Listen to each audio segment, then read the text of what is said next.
What is up, you guys? It is your boy, Brandon Vegas here, and welcome to another video. And today's video, we're gonna be talking about the 5 NFL players that can either make or break this team heading into the 2024 season. And I mean, yeah, like and subscribe if you haven't already. Let's get into the video.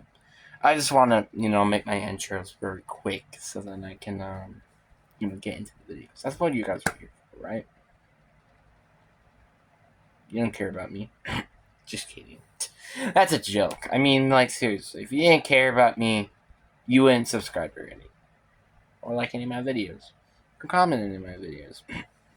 So, yeah. But anyway, seriously, though, enough said. Let's get into the video. So, I think this is a very obvious one that we can get off the bat. This is Deshaun Watson. Now, is there really anything I have to say? I mean, my man has been dealing with injuries. He has not been as good as he used to be, and he has that money. Matter of fact, he doesn't really have to be good in the rest of his life, really. I mean, I would sure would like to see him play good, but I mean, really, he doesn't have to.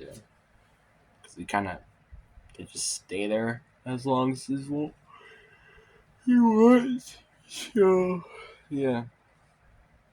But yeah, in my opinion, Deshaun Watson is what is really going to make or break this team. It sucks because the Browns are really, and not going to lie, a very, very good team. And it kind of just sucks that this team is going to get held back because of freaking Deshaun Watson. It just sucks. Like, I'm pretty sure a lot of us can say if this team had at least an above average quarterback, like Geno Smith or um, Baker Mayfield, somebody like that, they probably would be Super Bowl contenders. I am not kidding.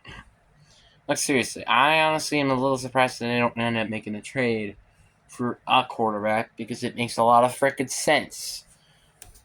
Like, I'm sorry, but the Browns, they're just not going to make it to the Super Bowl unless Deshaun Watson at least plays above average quarterback play. He doesn't even have to be as good as he used to be. All he has to do is play above average. That's just something he hasn't been doing.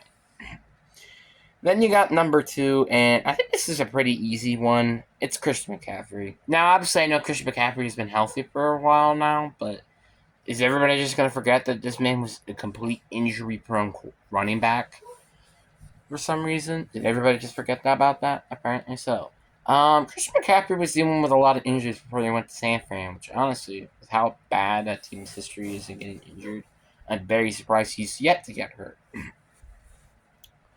So yeah, Christian McCaffrey is basically kind of going to maybe be like 45% of their offense. So yeah, if he gets hurt, most of that offense is gone. Not even though I think Elijah Mitchell is very underrated. He's not Christian McCaffrey. That's the thing. I just wish that Elijah Mitchell actually had an opportunity to prove himself, but he can't because he's too busy having to sit on the bench. And not because he's bad or anything. It's because of Christian McCaffrey. Then you got the number 3 one, and I think this also makes a lot of sense as well. We got Jalen Hurts. Now, I'm a little surprised to put him on this list, but the more you think about it, the more it makes a lot of sense. Like, I mean, think about it. They got the number 1 seed back when they had the Super Bowl run. They got the number 1 seed. Check. Did they destroy a team that didn't even think were going to be there that season? Yeah, they did. Did they beat a team that ended up having their 4th or 3rd string quarterback? Actually, I would say 4th or 5th string quarterback because technically Brock Purdy was not himself. Check. And did they win did they lose the Super Bowl on some BS? Yes, sure. But Jalen Hurts was not himself during that second half of the season or 2023, and you could say that maybe because I don't know, maybe some bad officiating calls. Not bad officiating calls. It's back calls by their offensive coordinator or your head coach, aka Nick Sirianni. And you can also blame your secondary for that, sure. But Jalen Hurts still kind of has to prove himself after that season.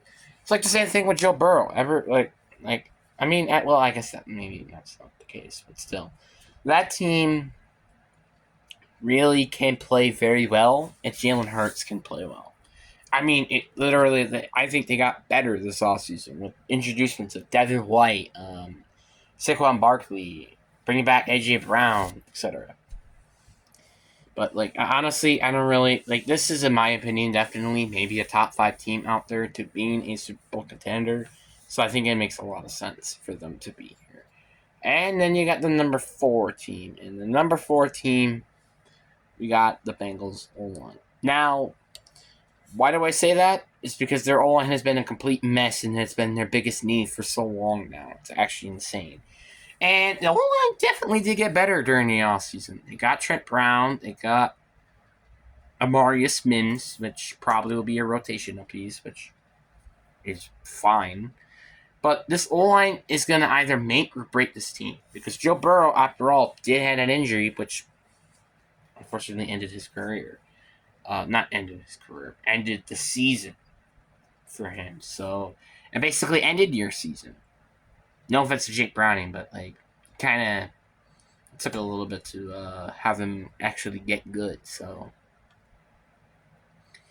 yeah, I think without a doubt that this team definitely is a very, very good team. I just don't really think that team is going to be itself without without all these additions and stuff. So yeah, I do think that the Bengals will probably be playoff contenders this year. But if they're really to be Super Bowl contenders, that O-line needs to be better. And also you need to learn if your defense can stop players without having DJ Reader. Then you got the final and last player, and I think for sure this makes a lot of sense as well. I got Travis Kelce here. Now you're like, wait, what? Travis Kelce? Why? Yeah, I'm kind of a Patrick Mahomes hater. Actually, I really need to be making fun of today about Patrick Mahomes. Because seriously, guys, I have a lot to say about how Patrick Mahomes is. He's not Tom Brady. I'm sorry, he's not Tom Brady. Like, until he proves to me that he wins a Super Bowl without Andy Reid, I am not convinced that he would not be as good if without Andy Reid. I'm just kind of convinced. And also the same thing with Travis Kelce. This man is like 37 years old, so I imagine he could be very injury prone, especially at tight end. So I wouldn't be surprised if he would get injured or something. And by the way, did you forget that what the receiving core looks like without Travis Kelce? Your best receiver then would probably be, if he got injured, let's say during the beginning of the year, is probably going to be Mecole Hardman. Who? Yeah, exactly. Well, obviously, Mecole Hardman's not bad, but you get the point. Then you have Xavier Worthy, and that's about it at receiving core because MVS is gone. Kadarius Toney is still there for some stupid reason, but he's ass. Sky Moore is ass.